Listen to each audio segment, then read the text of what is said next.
Kim Alloh uchun bola chaqasini boqaman deb safarga chiqsa, u juda katta jiddiy jahd qilganlar qatoridagi savobga ega bo'ladi.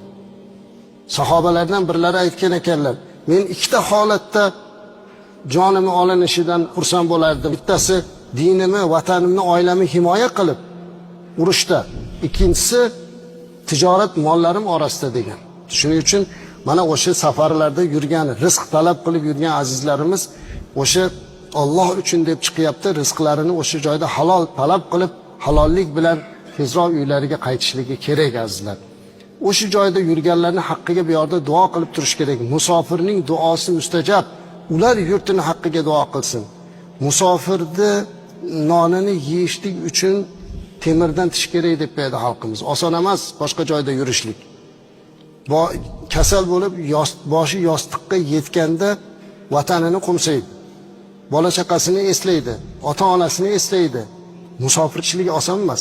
Alloh mana shu safarlarda o'zi baraka bersin, ularni muhofaza qilsin.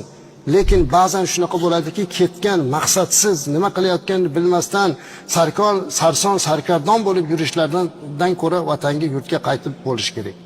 Shu yerda yashasin. Ammo bola chaqasini ham eslamasdan chiqib ketib, bunaqa holatlardan guvohi bo'lyapmiz. Kim Alloh uchun bola chaqasini boqaman deb safarga chiqsa, u juda katta jiddiy jahd qilganlar qatoridagi savobga ega bo'ladi. Sahobalardan birlari aytgan ekanlar, men ikkita holatda jonimni olinishidan xursand bo'lardim. Bittasi dinimni, vatanimni, oilamni himoya qilib urushda, ikkinchisi tijorat mollarim orasida degan.